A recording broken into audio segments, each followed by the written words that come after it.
Hello, my most beloved and murderous horde. Welcome back. I am, of course, your mistress of murder, Sam Kempo, and you all by now know my darling companion, Charlie. Say hello, Charlie. Today, my horde, is a rather special video. One that I have put a great deal of my own blood, sweat, and tears into, merely so that I may do the chosen topic justice. And truly, my horde, this video is one worthy of such efforts, for we will be discussing a man who is a household name for all the wrong reasons. He is as synonymous to the city of Chicago as the mobster Al Capone himself, and, dare I say, just as infamous, if not more so.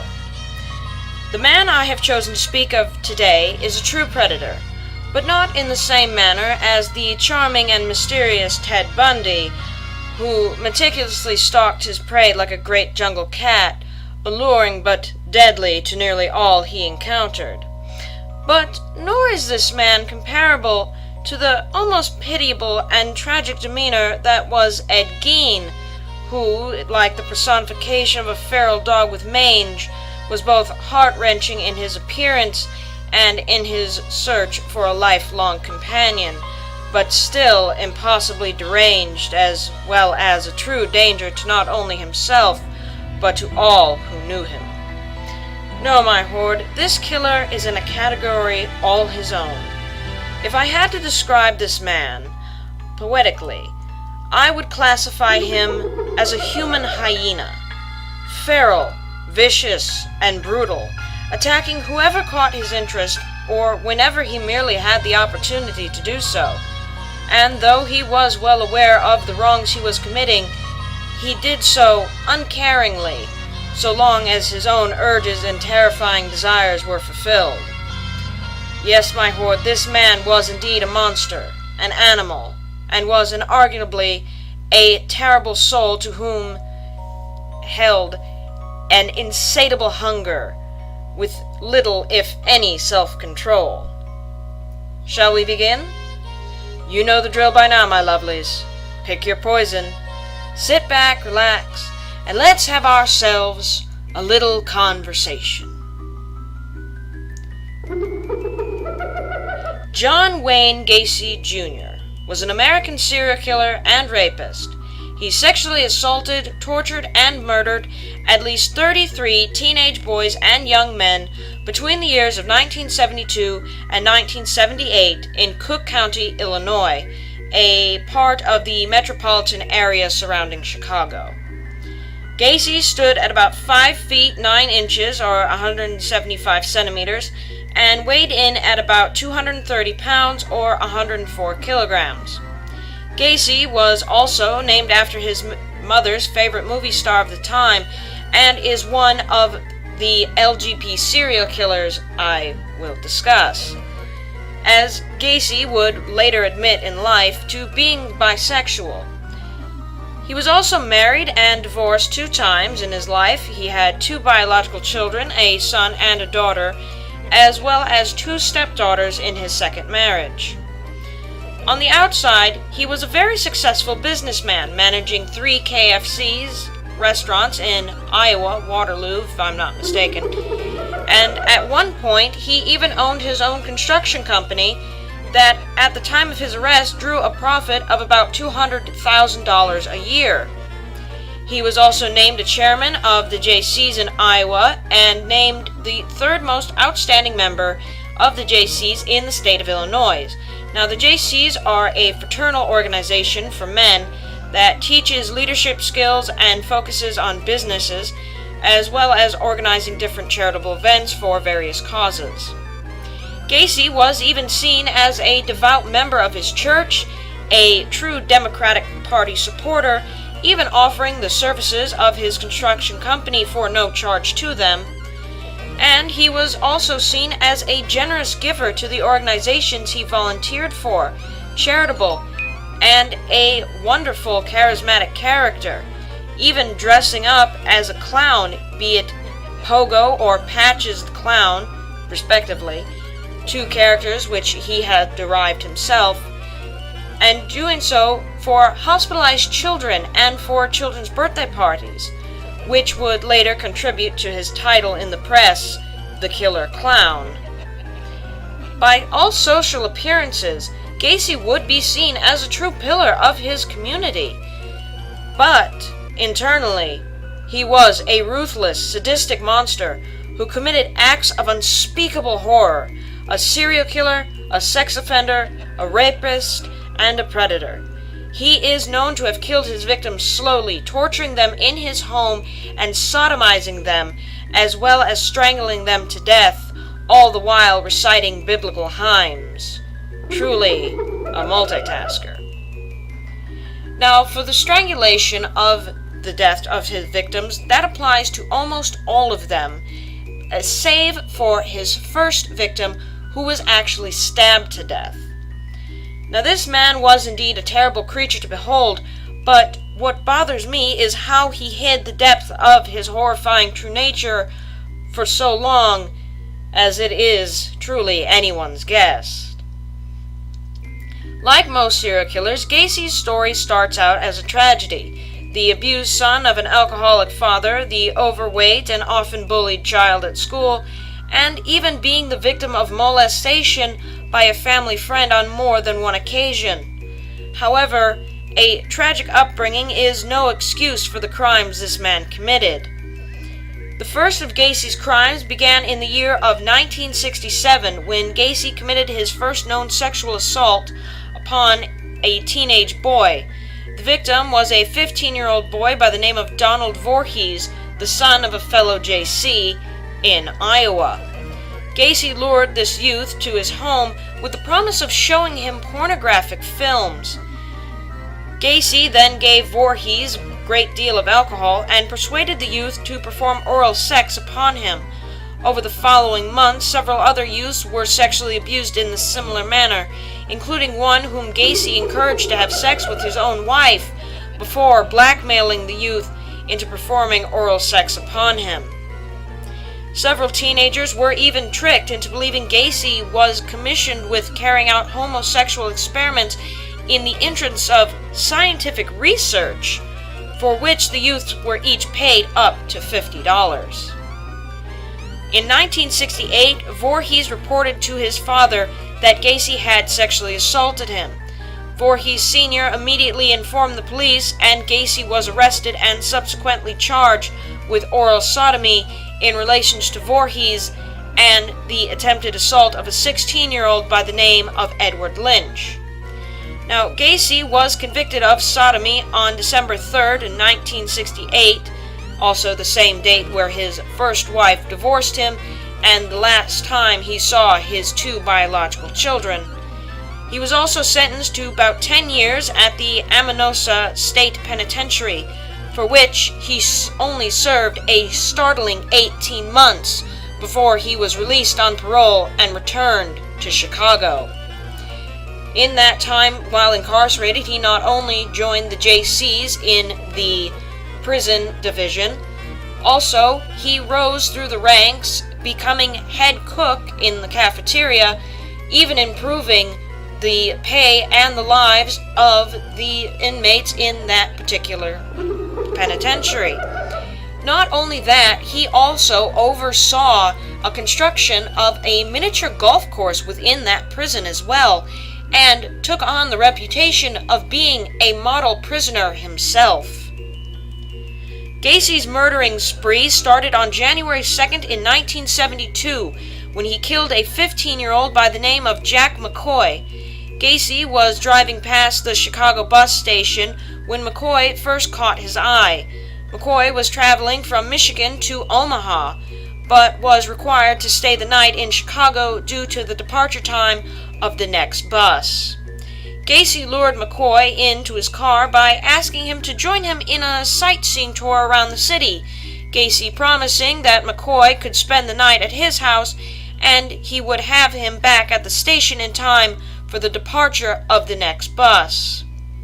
Unfortunately, McCoy never made it out of Gacy's house, either alive or dead. Early the next morning, McCoy was making breakfast for the two of them to show his gratitude to Gacy for letting him stay the night, McCoy had absentmindedly carried the kitchen knife he was using to slice bacon in his hand when he woke Gacy to surprise him that he was making them both breakfast. However, Gacy did not realize this until after he had brutally murdered McCoy. Gacy later told police that he had wrestled the knife out of McCoy's hands, mistakenly thinking that McCoy was there to murder him, and slammed the youth's head against one of the bedroom doors. Once Gacy managed to obtain the knife, he stabbed McCoy in the chest several times until he stopped breathing. After murdering McCoy, Gacy proceeded to cover the child in concrete and bury him under the crawl space in his home.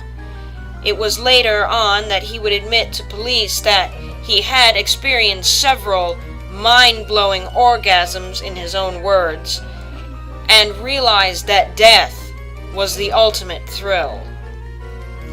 After the success of Gacy had luring McCoy into his home, he continued to lurk the city with the motive to find the perfect victim. Bus stations were one of the most common locations where Gacy abducted his victims.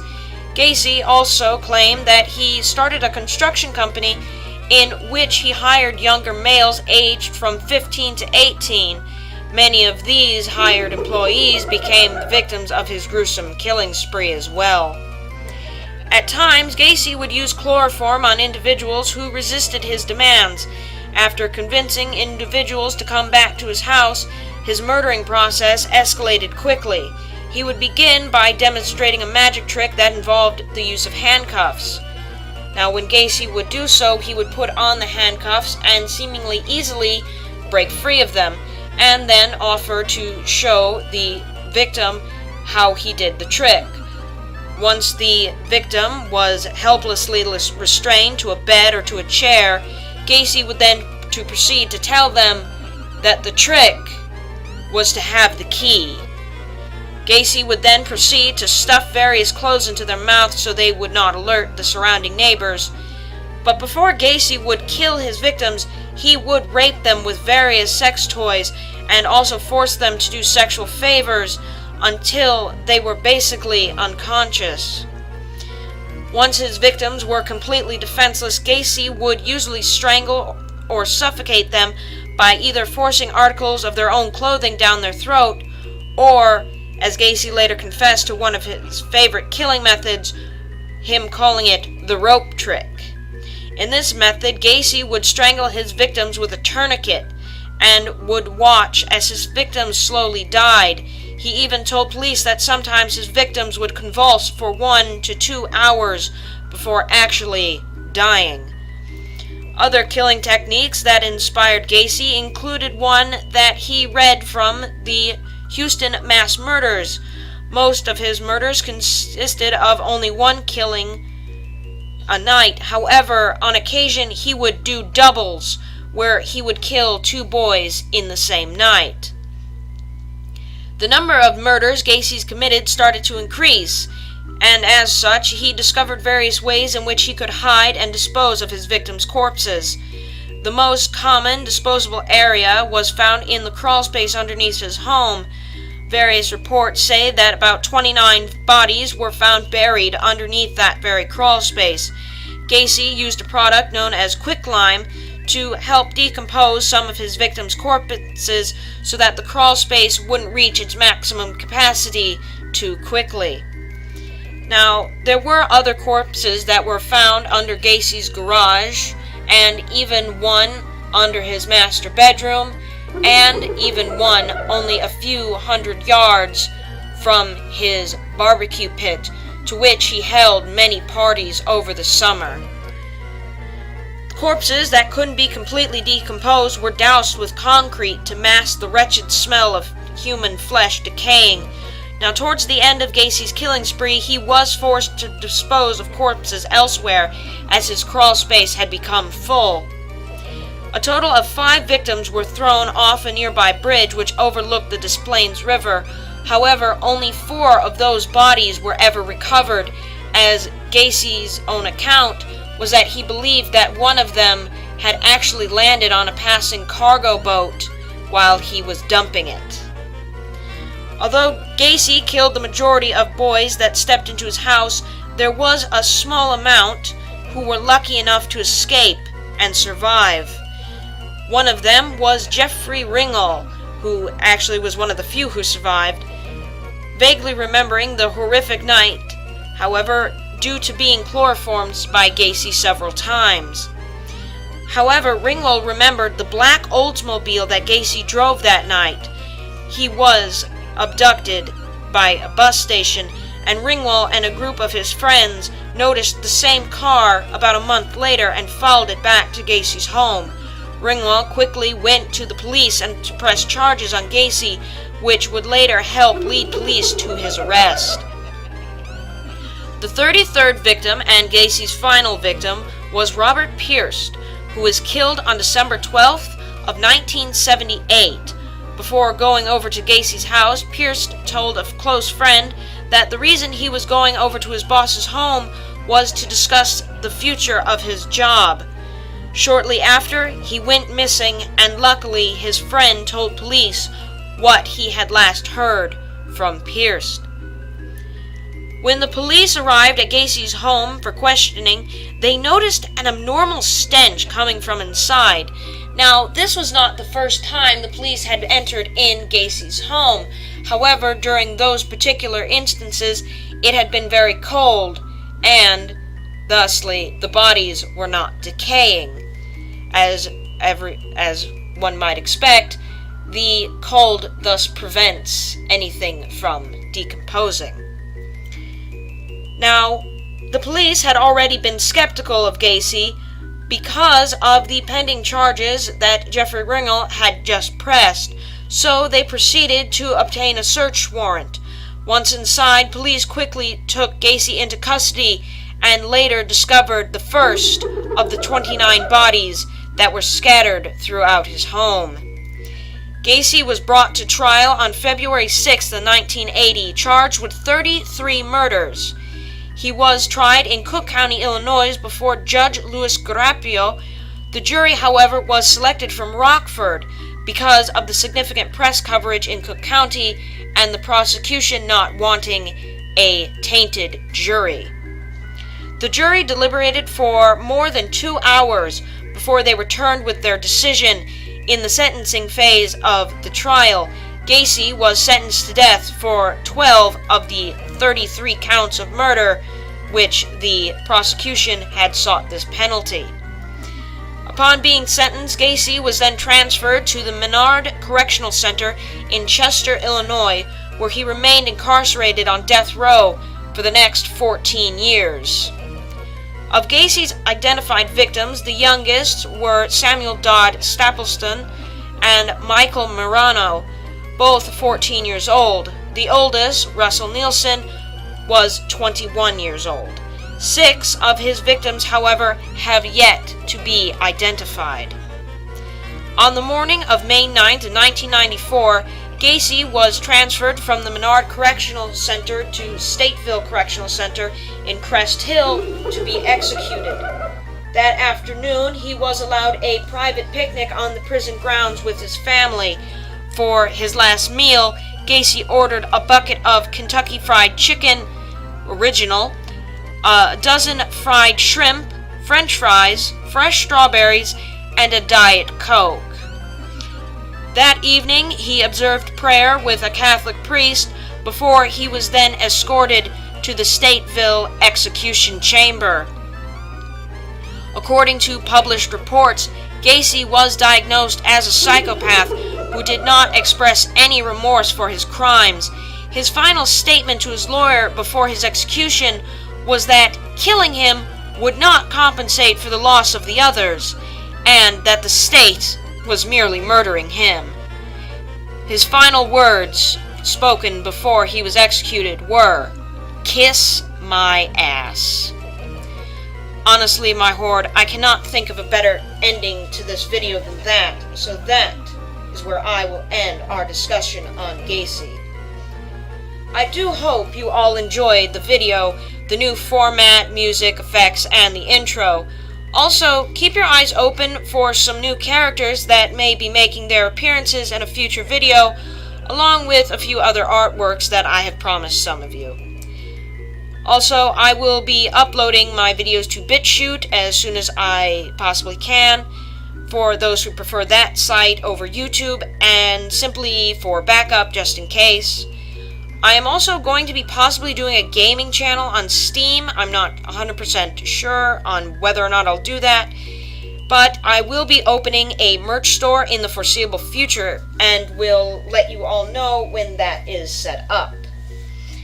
And that, my most beloved horde, is all the time I have for you today, and I will see you all next time.